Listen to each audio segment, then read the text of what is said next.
Welcome. We're talking regional track. The North Regional Track meets today. Thank you for joining us for this webinar. As we get ready for going into next week, we wanted to give you a few tips and a few thoughts that we had to help everybody prepare for a successful meet, whichever day you're coming. Will, do me a favor. I'm joined by Will Dixon and John Skees from TAP's office, as well as Robert Huckabee, our Associate Director. The North Track and Field meets. Let's jump over to the TAP's website real quick. That's www.taps.biz. Click on Athletics, and then jump down there and click on track and field and click on that big green box that says regional meet information. If you're following along on your cell phone, probably not as easy to do. I'd definitely jump on the website because there's a lot of information, a lot of boxes, and how it paginates on a cell phone doesn't quite look like it does on the web. So regional track fee sheet, you need to click on that, fill out your number of entries. That'll give you what you owe. We'll be glad to take a check when you get to the regional meet, or we'll be glad to bill your school as need be for you. In the green letters, fair effort rule goes into effect tomorrow, Saturday, April the 23rd at noon. So you can still make drops after that, but the fair effort rule will go into effect Saturday, April 23rd at noon. In the blue boxes, the North information is there for each day. The preliminary heat sheets will be loaded as soon as we get all the meet information and we can determine who the qualifiers are. We do need your help in those next three boxes where it says field event worker sign up. We can't do it without you. Please click on that. You'll be working in your division. Please click on that and make sure you go ahead and sign up help. Doesn't have to be a head coach, could be an assistant coach, or it could be the JV kid that needs some extra exercise raking the pit or racing out to check and grab a disc. Your relay changes, if you're making changes from district to regional, please make sure you complete that form as soon as possible. Again, the withdrawal from individual events, you can withdraw at any time. However, the fair effort rule will go into effect Saturday at noon. We will make no more call-ups after Monday. So do me a favor, do us a favor.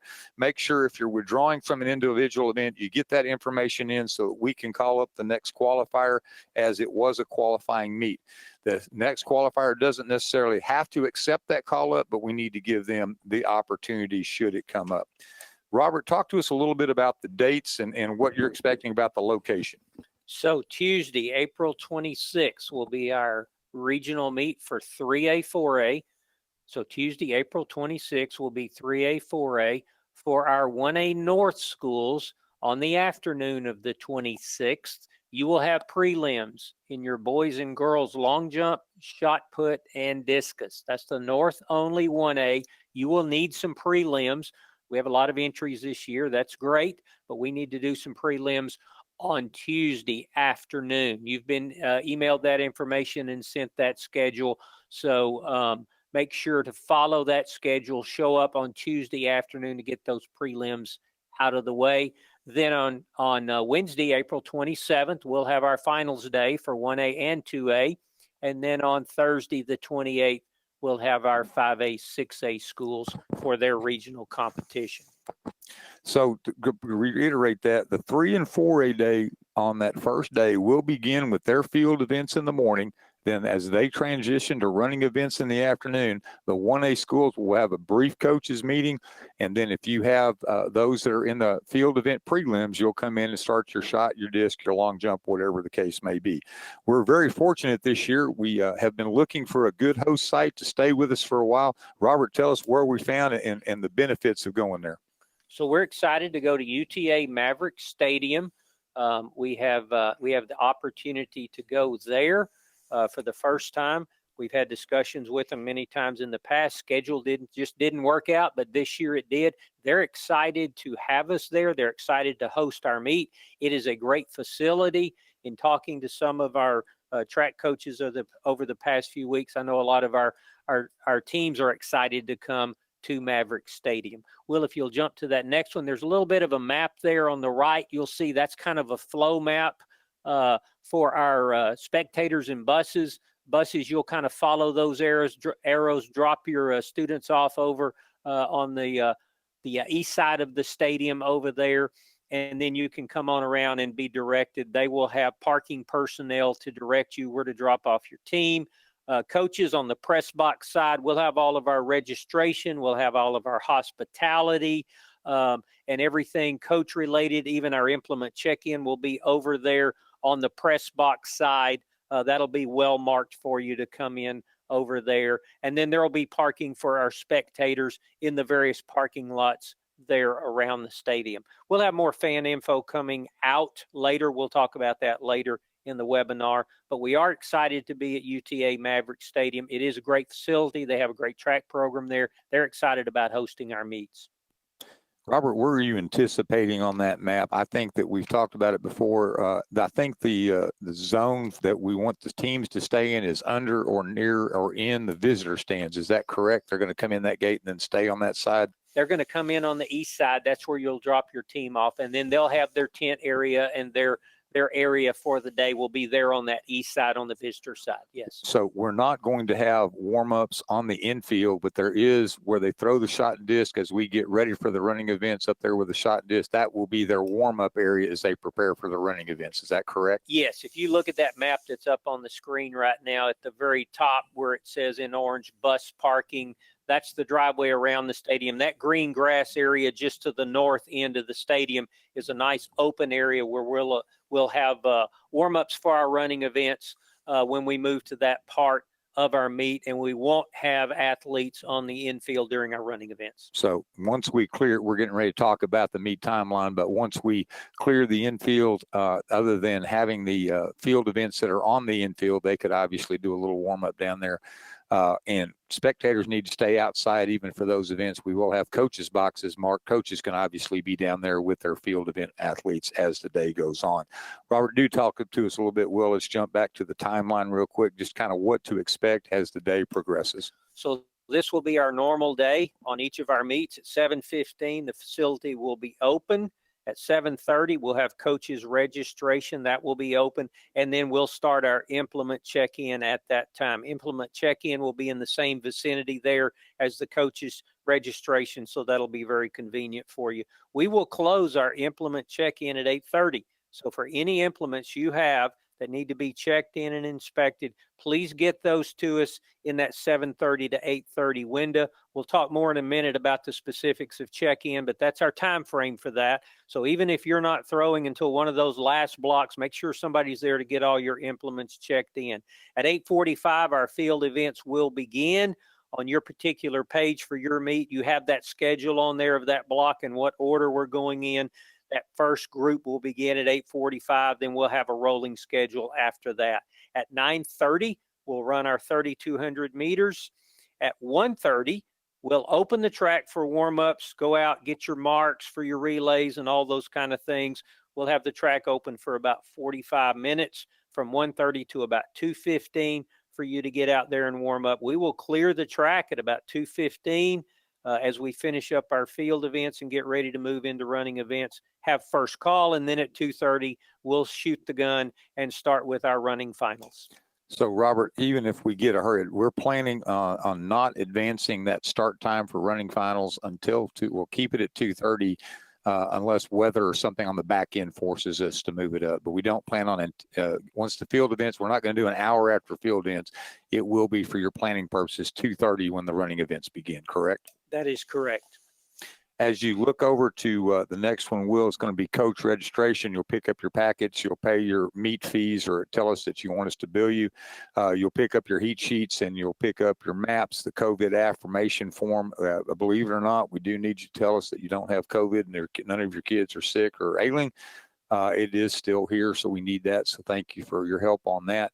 And then your pole vault certification forms, it says a little different, but you'll pick up your pole vault certification form, one for the boys, one for the girls. You'll fill those out, and then you'll deliver those at the event site. You'll take that out to the pole vault, deliver that to the official in charge. So, Robert, talk to us a little bit.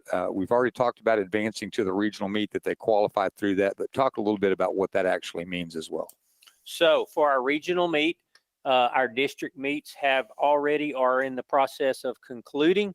And then when those meet files are all merged and we have our meet program and our heat sheets ready for our regional meet, those qualifiers will be sent automatically from the district results to the regional meet. You do not have to do anything extra to enter any of your athletes in the regional meet. That happens automatically as those files are advanced from the district results. 1A is straight to regionals, but they've already had their entries. Those entries have already been closed. So our regional meet files are being completed. They should be ready to go. So that's our process. We do not need separate entries. That's already been done.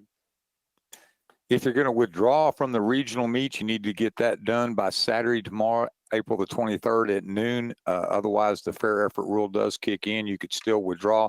If you're withdrawing from an individual event, you do need to still fill out the form on the TAPS website. That was on that page we went back to, www.taps.biz. Click on athletics, click on track and field, click on regional meets, and then finally withdraw from an event. So help us out if you're pulling somebody that way. If you know right now, or if you know over the weekend, we can try to do that next person call up.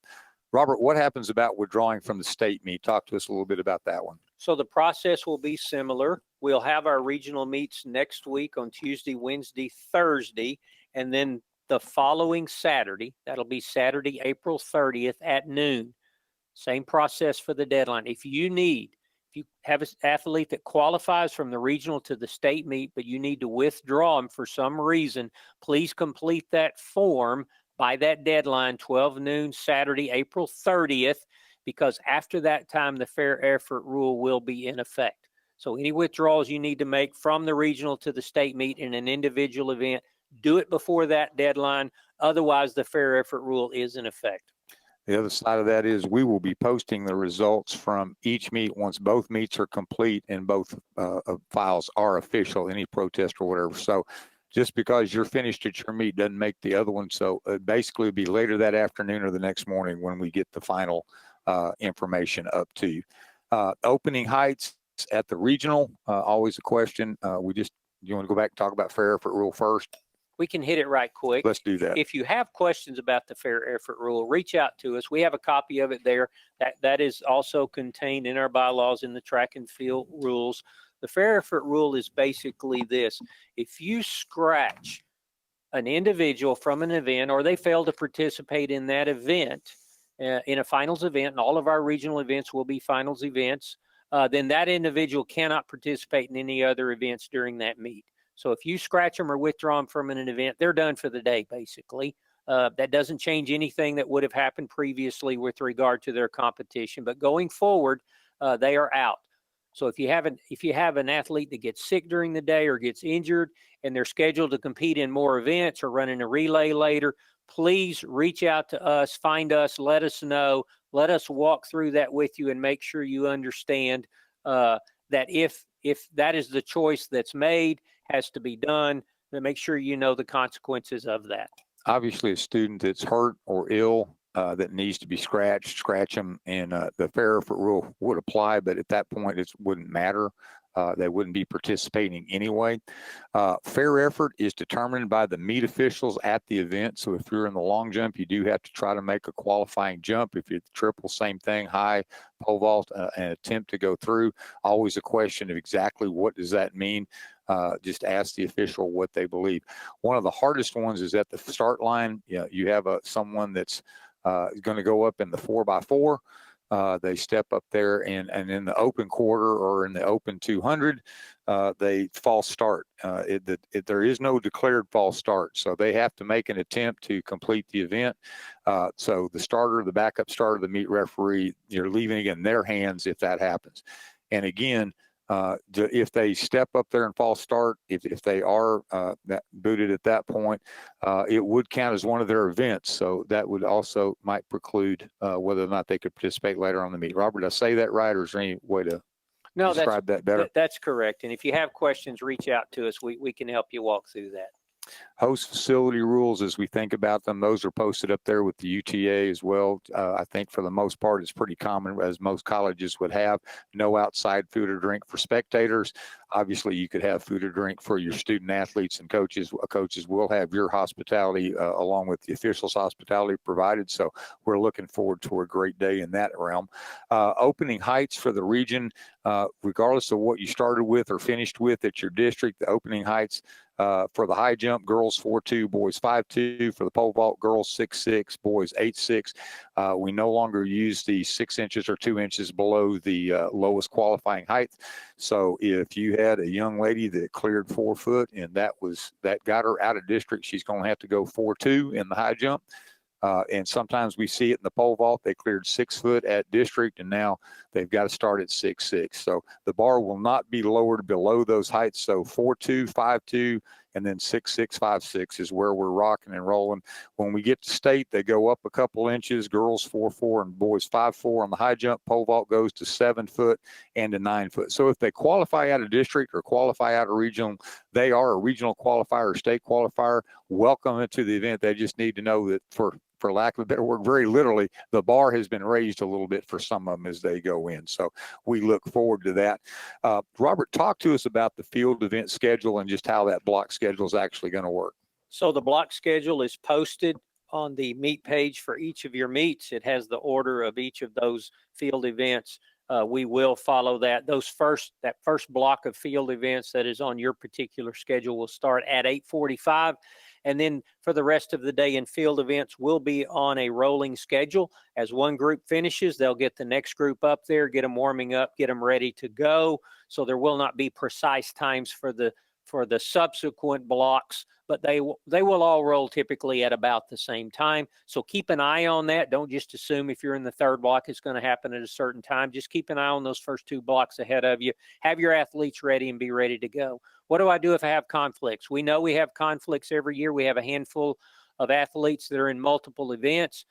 Make sure you do these 2 things. Check in at both places and make sure the coach and the athlete check in at both places. Check in with the official at each of those events that has the clipboard in their hand, that has the list of names, that is running that particular event. Make sure they know you're there, and then let them know you have a conflict.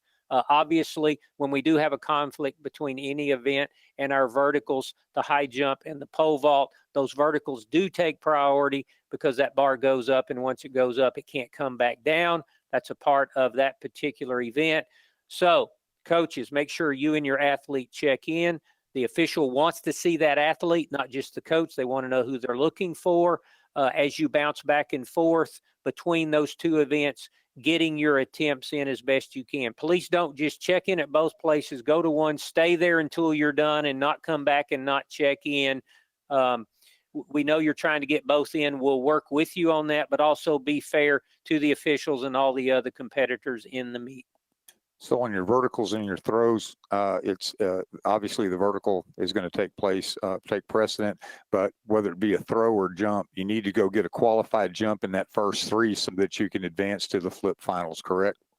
That is correct. We would prefer that you go to, if you're in the throws or in the horizontals, go get one of those first 3 attempts in, get on the board, get a mark, bounce back over to your verticals, and just manage those as best you can. In the verticals, you may be one of the leaders. You may come in at a later height, so you might be able to go over to the horizontals or throws and get some of those attempts in to keep both those events moving as best we can. So again, there's a difference between fair effort and pass.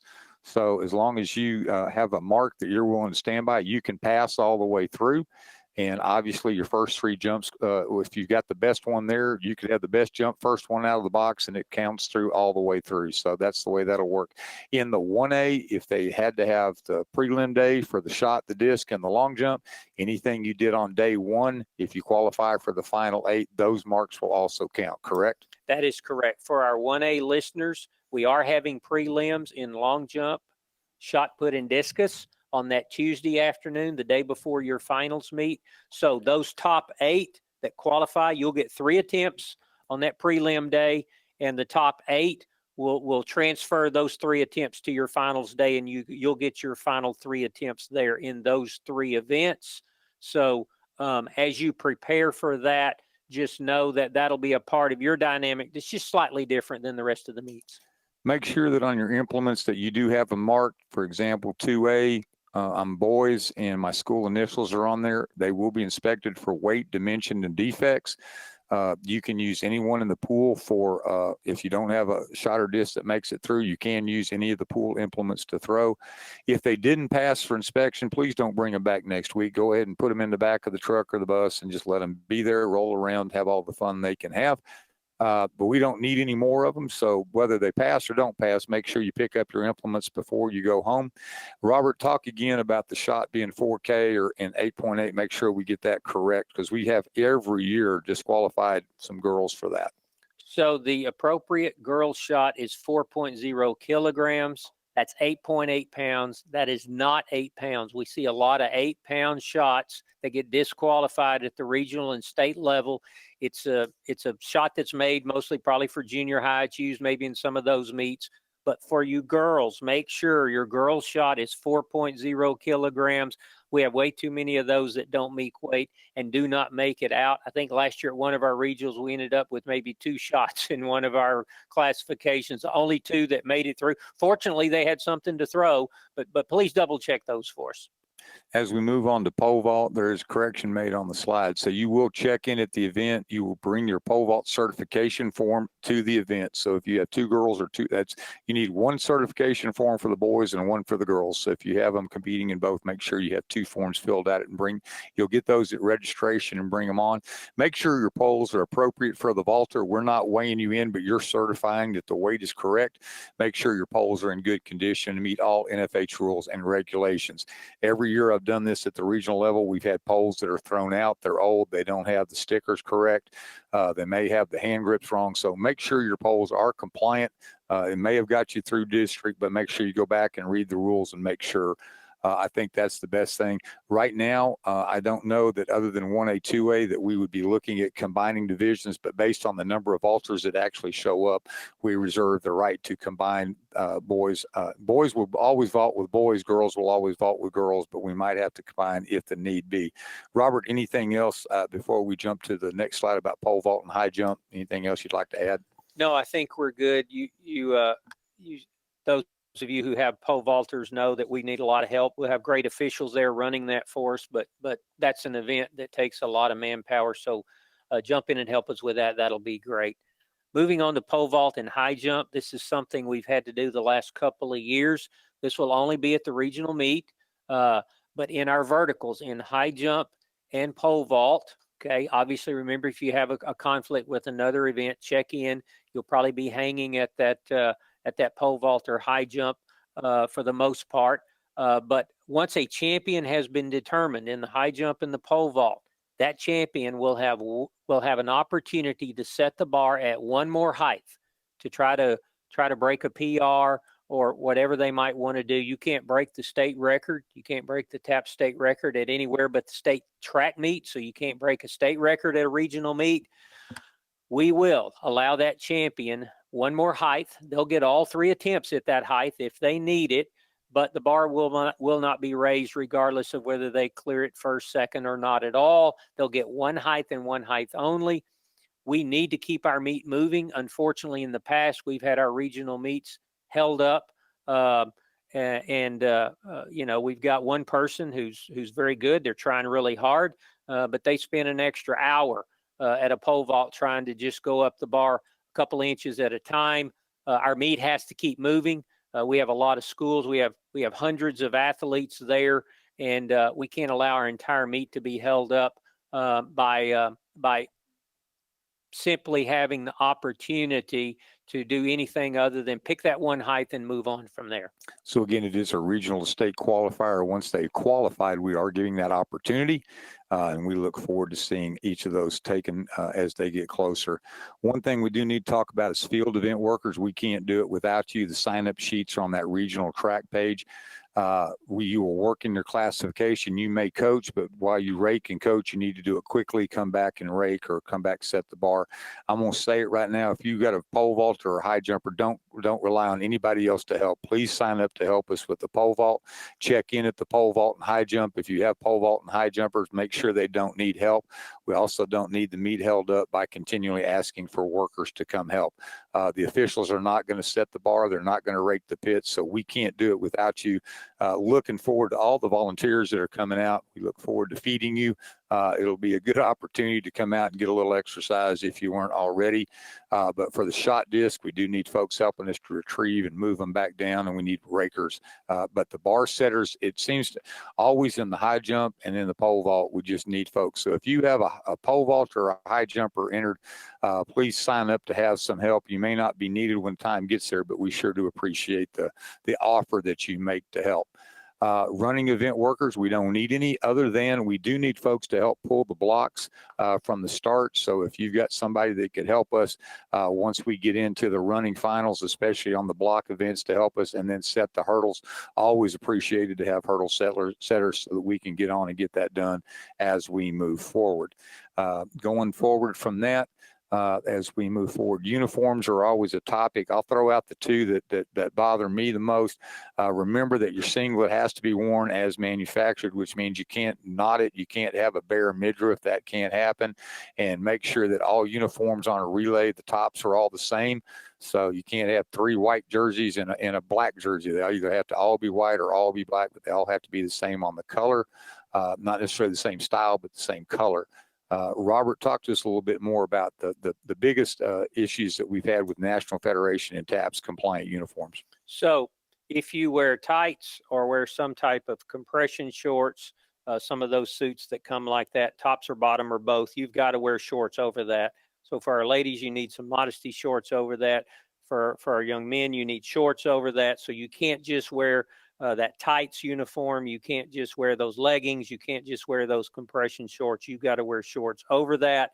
If we have uniforms issues, and all of our running events will be checking in through the heat tent, so we will be keeping an eye on that. Hopefully we can find any and help you correct those before you go compete. If somebody does compete and something was not appropriate, we'll issue a warning. We'll not allow them to compete without being compliant in their subsequent events. But we're not going to allow coaches to allow an event to be run or a race run and come over and complain about somebody else, try to get a King's X, get somebody disqualified. After the fact, we're not going to do that. We will address it at that point. We will correct it going forward. But if everybody will follow the rules, bring their athletes with the correct uniforms, then we'll be good. Tom Hill, our meet director for the state meet, has also got our officials for the North. We will have a full set of officials. As a reminder, their word is final. It's their judgment that we're all relying on to keep the pace and moving forward. The word always comes out, what about a protest? Make sure if you're protesting, you understand that you're protesting a misapplication of a rule. So you need to know which rule that you're saying was misapplied. If it's the official's judgment, that is not protestable. We'll take your $40, but it is not protestable. We will have those forms if you want to do that. Video cannot be used in a protest. So if you're protesting, again, make sure you know the rule you're protesting and the misapplication therein, if there is some. Saying that the official missed an exchange, saying that there was a mismark, those things are not, that's not a protest, that's a judgment call. And unfortunately, human error may or may not come into play as they go forward. So no video can be used. We don't review video in any athletic event as far as a protest may occur. If there is a situation where it's a close time at the finish, or maybe both runners finished in Navy and they look very similar and you feel like the wrong student got the wrong place, we will allow you to look at the video. So at that point, Robert will be in the North. Make sure you hook up with him. We'll try to get you with the timer. It won't be the most pressing thing going on, I hate to say, because the next event will take that place. But we will try to get you a quick look so that you can verify who's who and what's what. So the meet official results won't be official until after the meet's concluded. So we do have time to look back on that. Robert, any thoughts as far as officials and protests? No, if you have any questions, reach out to us. We'll help you walk through the process. So awards will be presented on site. They'll be presented back where the hospitality is. So we think food and awards go together well. So throughout the day, at the end of the day, you can stop off and get your individual awards for the top 4 finishers, your team places 1st through 4th. We will be determining an athlete of the meet based on individual events. That person will be notified and we will recognize them at the state event 2 weeks from now. Weather's always a concern when we're outdoors with track. It's going to be a little different, a little cooler. So we're looking at 52 to 76 for our 3A, 4A, and our 1As. But even though it's cool, the wind's going to be there. Make sure we hydrate. It gets warmer as we go through the week. So I have not been at Maverick Stadium in many years, but I know that it used to get hot down there when it got hot outside. So make sure on that Thursday that you're hydrating well before you get out there. There is a limited chance of sprinkles or showers in the morning, but I don't think it's going to be any more than limited as I see right now on the weather. You can follow us on Twitter at Taps Track. Taps Track will be where we update if there are any changes to the schedule, any changes or any other additions that need to be made. We will be posting a fan info page for both the North and South on Monday. Once all the details are there, ask that you share that with your moms, your dads, share that with anybody that might be coming out there. That'll tell them where to park, how much it costs to get in, and all the things. It'll have the schedule, etc. We're working on the live scoring. Hopefully high tech will work. You never really can tell until you hit the button to say go, and depending on the internet connectivity at the stadium where they'll actually push out, but we will look to have live scoring through our high tech files. Robert, any final thoughts before we give concluding remarks? So to our 1As, just a reminder, you are having the prelims on Tuesday afternoon in the long jump, shot, and discus for boys and girls. So make sure you look at that schedule that we've provided you. Make sure you have all those athletes ready to go. We have you getting there around 1 o'clock or so, and then following that schedule after that to get those field events finished on that afternoon so we can have a finals day the next day. Your running events on your second day, because of the number of entries, we will have some heated finals on that, but we'll run through those quickly. That won't be a problem. So your finals in 1A, in the 100, the 200, and the 400, look to me like those are the ones we would be running heated finals. The heats and flights will be determined based on the times you submitted. We will run those and we will run those off. So if you're a 2A school listening, you might have a couple of minutes extra that you normally wouldn't get because of the opportunity for the 1As to come on through. So we look forward to our 1A schools. Again, the long jump, the shot, and the discus will have their prelim, 3 throws, 3 jumps on Tuesday afternoon. All of the running events will be considered finals as we will move them into the heated finals. Our information, www.taps.biz, tracks athletics. Then you click on track and field and jump around there. Our email, info@taps.biz. Please reach out if you have questions. And our phone number, 254-947-9268. As you can imagine, it's going to take most of our office to be at the 2 regionals. Maybe a little hard to get us on Tuesday, Wednesday, and Thursday. So please make sure if you try to get us and leave a voicemail, make sure you also email us at info@taps.biz. We look forward to a great 3 days of track. We look forward to being back out there. We look forward to enjoying Maverick Stadium. Robert, I think we're ready to go. I appreciate everybody joining us today for today's information session, and good luck to all of our competitors.